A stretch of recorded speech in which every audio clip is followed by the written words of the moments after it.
You know that feeling when you're lying next to someone, and you've never felt more alone?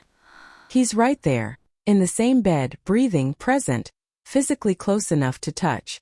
And somehow you're completely alone. If you've ever felt invisible next to someone who's supposed to see you. If you've stopped sharing what really matters because he doesn't really listen anyway. If the loneliest you've ever felt was in a relationship, not outside of it, welcome.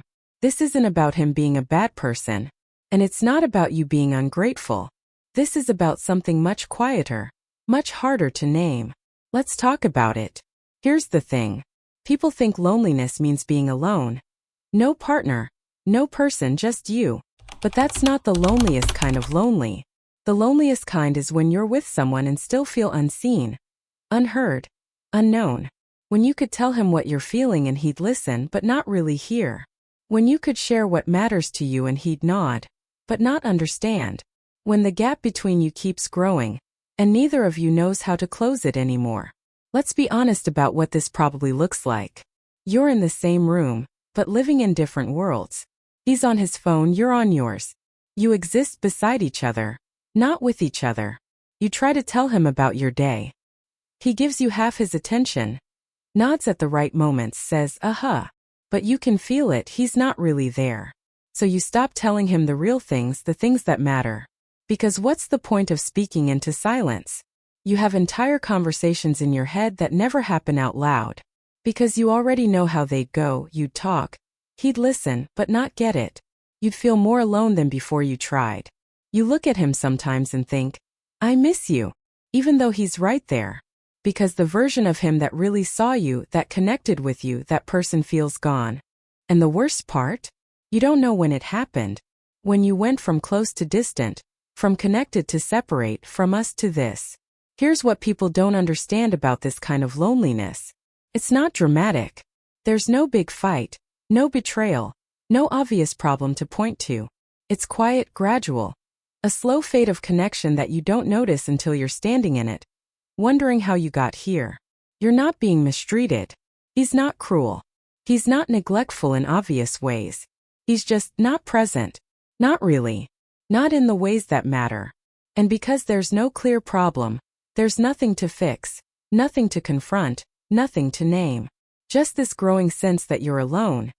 Even when you're together, you start filling the space with other things. Friends, work, hobbies. Anything to stop noticing how empty it feels next to him. You stop expecting him to meet you emotionally. Because disappointment hurts more than lowered expectations. You build a life that functions around him, instead of with him. Parallel lives in the same house. And some days that's fine. Some days it's easier not to need anything from him. But some days it hits you. This crushing awareness, that the person who's supposed to know you best, doesn't really know you at all. Let me tell you what this loneliness actually is. It's not about physical distance. It's about emotional distance. He can be in the same room, and be completely unreachable. Because closeness isn't about proximity. It's about presence. And he's not present. Not in the way you need, not in the way that makes you feel seen. You're lonely because connection isn't happening. Real connection. The kind where you feel understood. Where sharing something matters. Where someone holds what you give them. With care. Instead, you're performing a relationship. Going through motions, playing roles. But underneath, you're achingly alone. And here's the hardest part. You can't make someone see you. You can't force someone to be present. You can't create connection alone. It takes two people showing up, really showing up, not just existing in the same space. And right now, you're the only one trying. So what do you do with this? First, stop pretending you're fine.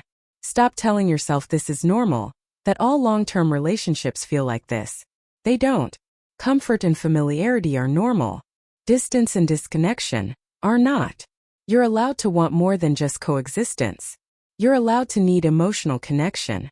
You're allowed to feel lonely, even though you're not alone. Second, name it. Out loud. To him. Not in an accusatory way. Not in a way that blames, just honest.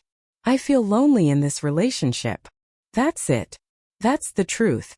And he deserves to know it. His response will tell you a lot. Does he get defensive? Does he dismiss it? Does he actually hear you? Or does he lean in? Ask questions, try to understand. That tells you if this can change, or if this is just who he is. Third, stop waiting for him to initiate connection.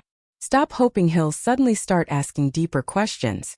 Stop expecting him to meet you halfway. If you need connection, ask for it. Specifically, clearly. I need you to put your phone down and actually talk to me. I need you to ask me real questions, not just how was your day. Don't expect him to read your mind. Don't resent him for not knowing what you haven't told him. Fourth, decide what you can live with. Some people are capable of deep emotional connection. Some aren't. Some are willing to grow. Some aren't. You can't change him. You can only decide if this version of connection is enough for you. And if it's not, that's not failure. That's clarity. You're not asking for too much by wanting to feel seen in your relationship. You're asking for the bare minimum. And if he can't give that, you get to decide what that means for you. If you're watching this and recognizing yourself completely, first, I see you. Your loneliness is real. It's valid. It's not in your head. Second, you're not being dramatic. You're not expecting too much. You're not broken for needing emotional connection. In a relationship, that's not extra. That's basic. And third, this feeling is telling you something important. Don't ignore it. Don't minimize it. Don't convince yourself you're fine when you're not. You deserve to feel known, seen, connected. Not just tolerated. Not just coexisted with. And if this relationship can't give you that, you get to grieve that. You get to be honest about it. You get to decide what comes next. You're not alone in feeling alone. So many women are living this exact experience right now, and I hope knowing that helps, even just a little. So tell me, do you feel lonely in your relationship? How long have you felt this way? And if you want to understand why you feel like your partner's mother, why you've stopped sharing things with him, why you keep having the same fights, the other videos are going to make so much sense. Keep watching. You're figuring this out,